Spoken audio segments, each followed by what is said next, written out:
এখন আপনারা যে মামুনকে দেখতে পাচ্ছেন, আমি খুব গর্ব নিয়ে বলতে পারি যে এই মামুনকে আমি ক্রিয়েট করেছি।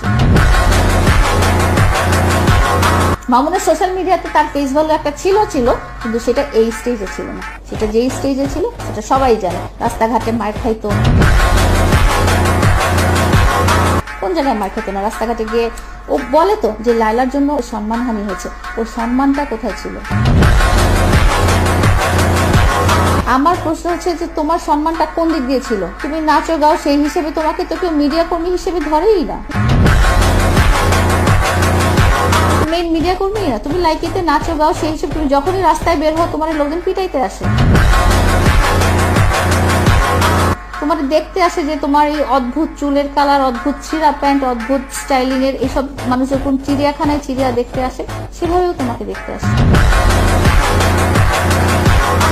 এটাকে তুমি যদি বলো যে সম্মান, তাহলে আমার